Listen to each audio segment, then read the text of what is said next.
Kita ulang kembali sejumlah berita pilihan dari Bali.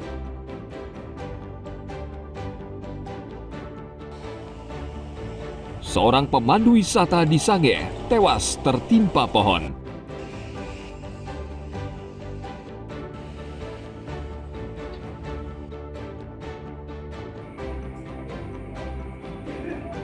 Polisi akhirnya memulangkan 14 orang warga negara asing WNA yang sempat diamankan terkait dugaan produksi konten dewasa di Bali.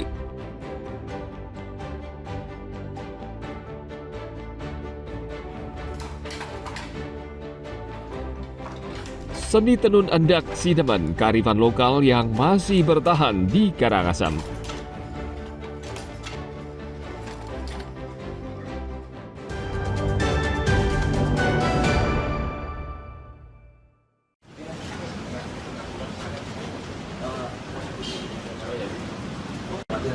Satreskrim Polsek Kuta meringkus 2 penjamret yang kerap menyasar wisatawan asing di wilayah Kuta Badung. Kedua pelaku ditangkap di Jalan Gunung Salak, Denpasar Barat. Awal Oktober lalu, mereka menjamret seorang wisatawan asing bernama Demian Troy Rowe di depan salah satu minimarket. Korban kehilangan uang 20 juta rupiah. Kapolsek Kuta, Kompol Agus Riwayanto Diputra menjelaskan, pelaku beraksi menggunakan jaket ojol dan menyasar wisatawan asing. Biasanya mereka beraksi saat situasi ramai di kawasan Legian Kuta pada malam hari. Sasaran mereka adalah wisatawan asing yang lengah usai menikmati hiburan malam. Yang mereka menggunakan jaket salah satu operator ojek online yang memang di mana ini kejadiannya di wilayah Legian. Yang kemarin juga kita dengan Pasar setempat yang diinisiasi oleh Bapak anggota DPR Pusat Negara, kita akhirnya melakukan operasi penindakan terhadap ojek-ojek yang liar. Jadi dia ini melakukan pencopetan yang dimana korbannya adalah merupakan seorang wisatawan asing asal dari New Zealand. Petugas menyita sejumlah barang bukti, termasuk jaket ojol yang digunakan pelaku saat beraksi. Mereka masih menjalani pemeriksaan mendalam dan akan dijerat dengan pasal 363 KUHP tentang pencurian dengan ancaman pidana hingga 7 tahun penjara. Tim Liputan melaporkan dari Badung.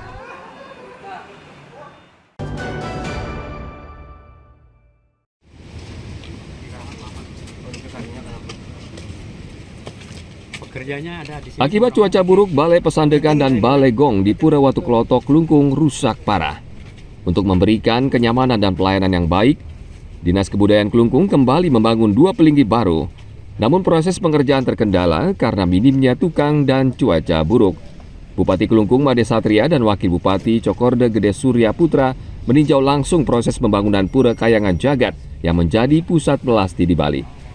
Bupati Satria juga memperingatkan pekerja dan rekanan memanfaatkan waktu secara maksimal agar tidak terlambat karena bisa berdampak kasus hukum. Ia meminta pengerjaan juga dilakukan pada malam hari.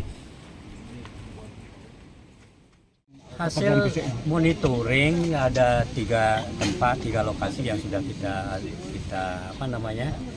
kunjungi. Monef itu ketiga-tiganya memang minus.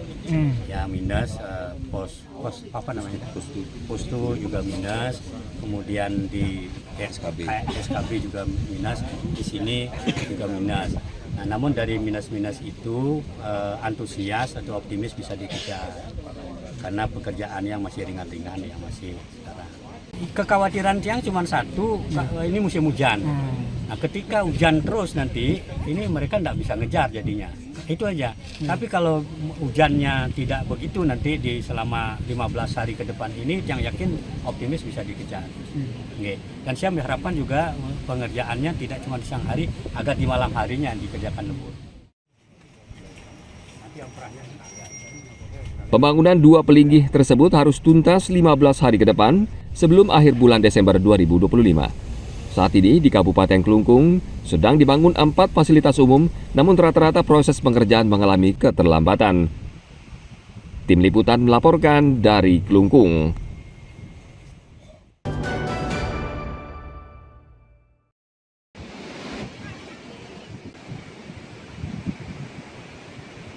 Gelombang tinggi di Pantai Kuta menyebabkan sebagian jalur pedestrian rusak parah. Ada beberapa bagian yang terangkat dan bergeser. Untuk mencegah agar kerusakan tidak semakin parah, pemerintah Kabupaten Badung akan memperbaiki sebagian jalur pedestrian agar wisatawan aman melintas. Proses perbaikan akan dilakukan saat ombak sudah mulai surut dan menunggu pengisian pasir dan penyelesaian struktur breakwater. Balai Wilayah Sungai saat ini tengah menggarap proyek breakwater sebagai penahan gelombang, termasuk instalasi pipa sejak Oktober lalu. Yang terjadi abrasi di Pantai Kuta dengan tingkat arus gelombang yang begitu tinggi mengakibatkan beberapa pedestrian kita bukan rusak, jadi dia lepas.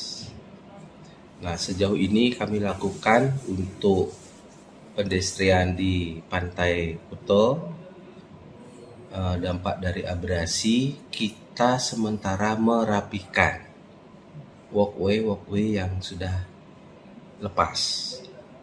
Nah, akan kita lakukan kembali pemasangan di saat musim sudah agak surut dan ombak udah tenang. Di samping itu, kita menunggu juga pengisian pasir dari BWS, sejauh mana mereka akan melakukan pengisian pasir dan finishing dari pekerjaan struktur breakwater yang dilakukan. Pekerjaan ini penting untuk memulihkan garis Pantai Kuta dari abrasi berkelanjutan.